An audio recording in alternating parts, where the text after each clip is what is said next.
Welcome to the ACS Technical Advisory Board podcast series, where we talk all things tech including data, cyber, AI, blockchain, and Internet of Things.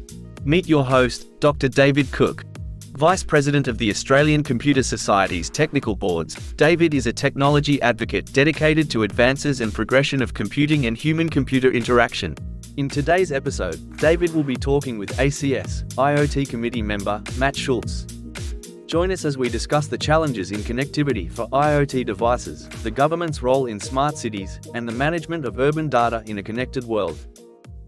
Today, we're talking with Matt Schultz. Matt is a champion of the IoT space in Australia.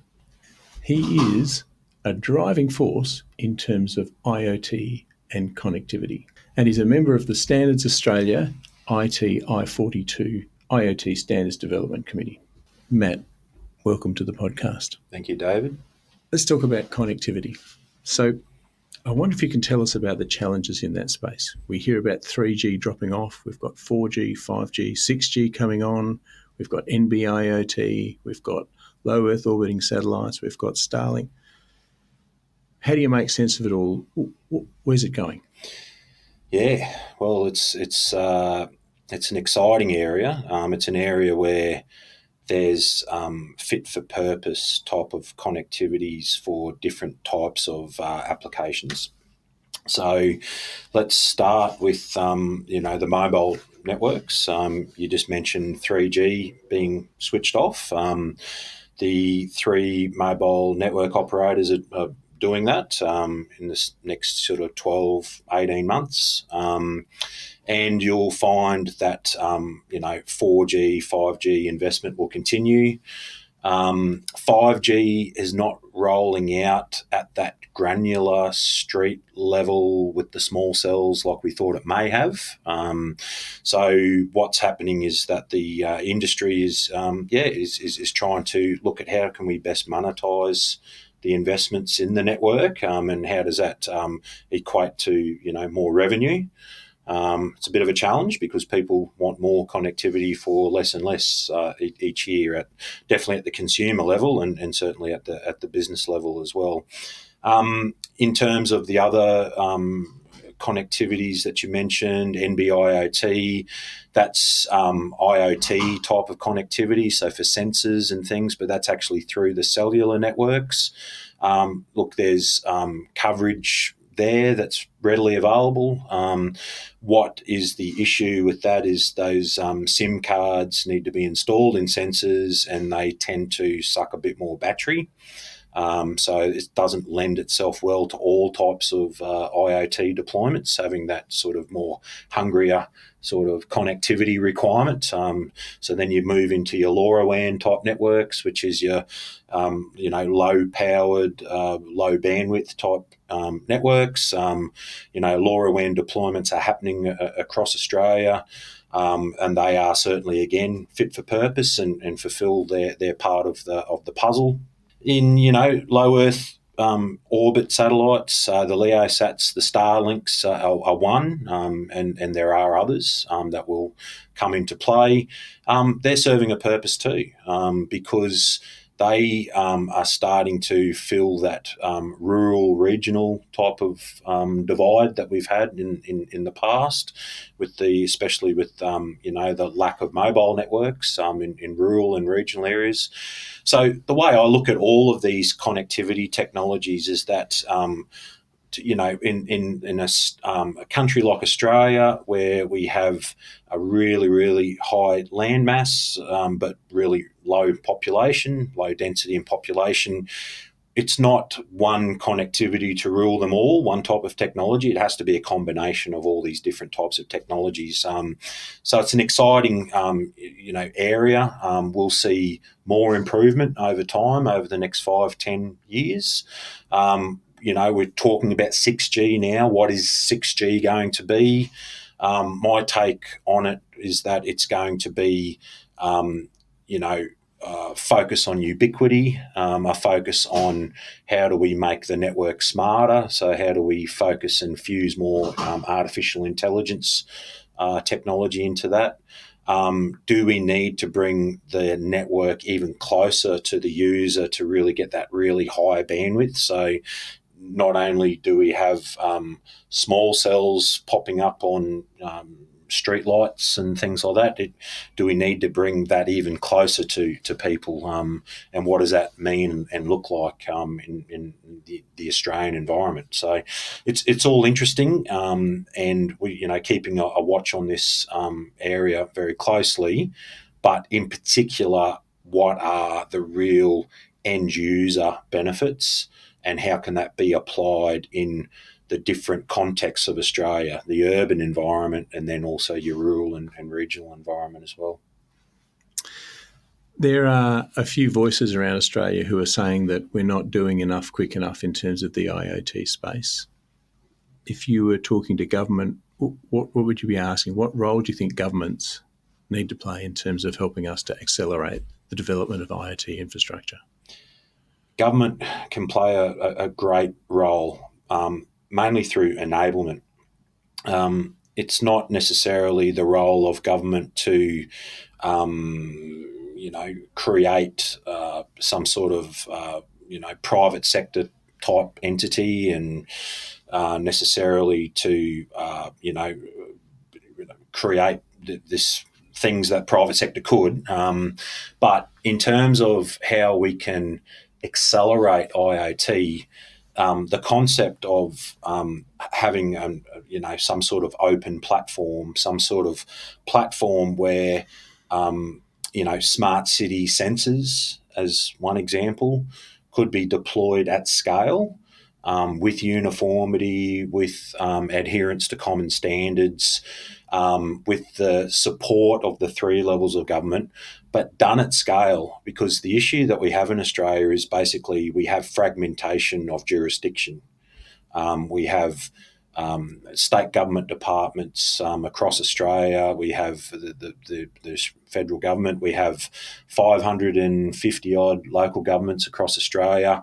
We have a whole bunch of different utilities, water utilities, electricity utilities. We don't have monopolies in telecommunications, even though we do have the national broadband network, but that only fulfills one component of the telecommunications industry. So what's happening is that we're seeing IoT deployments happening, but at that fragmented level. We're not realising the potential opportunities of rolling IoT out at scale. And what are some of the benefits that could happen through that? So we could have real-time information at scale, helping to support our decision-making systems with that on-the-ground real-time information being fused in. And if you can just imagine that at scale, imagine if we had environmental sensors, weather, air quality, deployed at scale across Australia, all feeding real-time data into our different, decision systems, Bureau of Meteorology. It could be council-based systems. It could be other government-based systems. Basically, then to make better, real-time decisions. We could be looking at a lot more richness of data with vehicle tracking and people movement. And when I say tracking, I'm not saying individually tracking a number plate. I'm talking at the trend level, looking at how things can be moved, movement patterns and different things like that. That has a real big impact on the way that we can manage real-time traffic, the way we can plan for the future, new developments, both urban and residential, when we move out into the outer fringes of our metro areas and even out into our regions as well. We will not get those benefits until we can roll out at scale. And I just can't see how that's going to happen in the next 5 or 10 years, moving at the pace we have been because of this fragmentation of jurisdiction, until we start looking at, potentially the development of a SenseCo, something that it might be a layer of government that says, right, at scale, we will, potentially invest in rolling out common types of sensors across the country, across urban and metro environments around the country, and then start aggregating that data in a common format, in a common way, to then, give to other government agencies to potentially on-sell and mix and match with other data to the private sector. There's some really good opportunities in that space. But until we can see a way to enable that at scale, it's going to be quite an interesting journey to probably observe. And obviously I help in my professional career with what I do, help different agencies look at, scaling and rolling out IoT.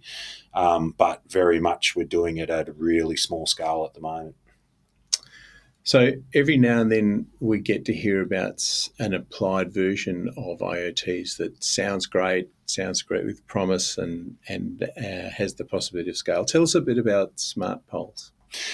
Yeah, well, so what we've got at the moment, we've got a legacy urban environment of electricity poles, streetlight poles spread across our cities.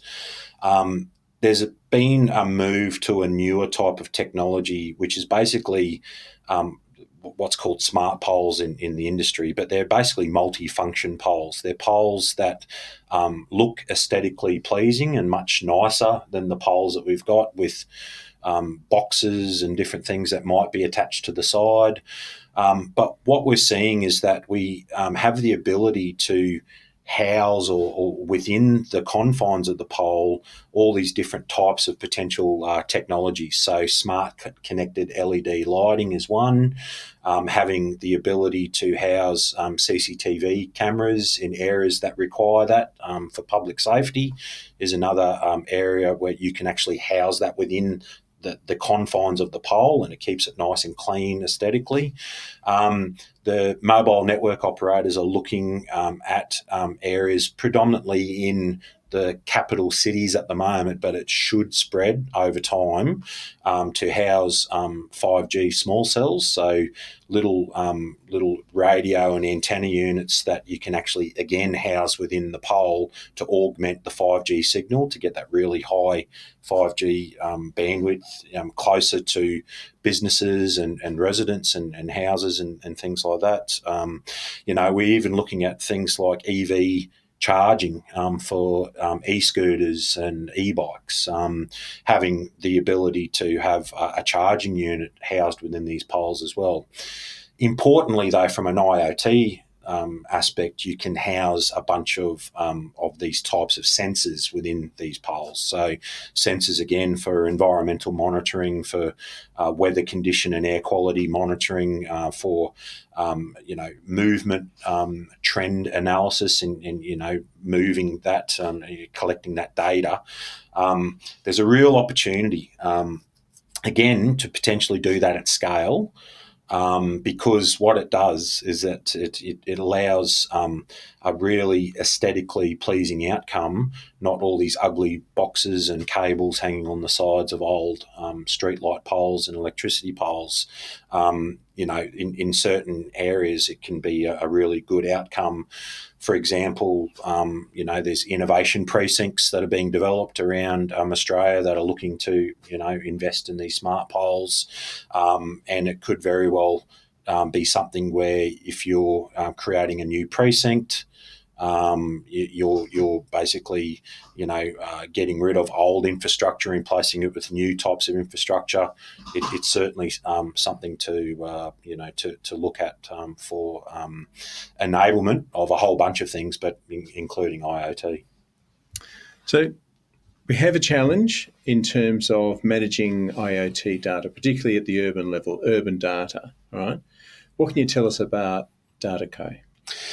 So the concept, again, of all these co's that I'm mentioning today, SenseCo, DataCo, you could even create with the smart poles a PoleCo.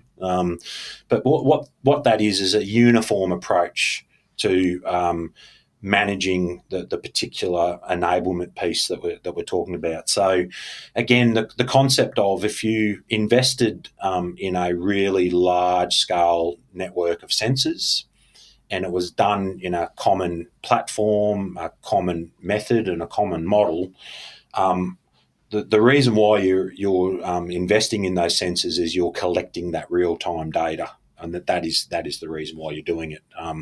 And that data could then also be managed in a particular common sort of open format, common scale, common ability to capture, store, orchestrate that data, their common ability to share that data, both in a free and open sense, if applicable, but there's also potential applicable from a commercial market for some of that data. It would need to be done in a way that conforms with all their privacy laws. It would need to be done in a way that is ethical to the constituents moving by, that they're informed and told that these things are happening and the reasons why that they're put in place. It certainly wouldn't be done with a intent to invade privacy. But in terms of creating that large scale real time data set to basically help manage our urban and metro and regional environments better. That's the reason why you would consider these things. So a data co would be, if it was something could be coupled with a sense co, again just a big format to manage this aspect, but done in a way that's consistent and coordinated. So it seems to me it's pretty obvious that we need, at the strategic level, we need to strive to get an extensive network of sensors across Australia. And that's what you're talking about with SenseCo, right? That's correct, yep. Great. Matt Schultz, thank you for your time today. Thank you, David. To find out more about how the ACS is powering Australia's technology brilliance, visit us at our website, Facebook or LinkedIn. Want to get involved with the ACS technical boards? Email us at tab@acs.org.au and tell us a bit about yourself. Join us for more thought leadership, ideas and information through our other podcasts on the ACS YouTube, Facebook or on LinkedIn.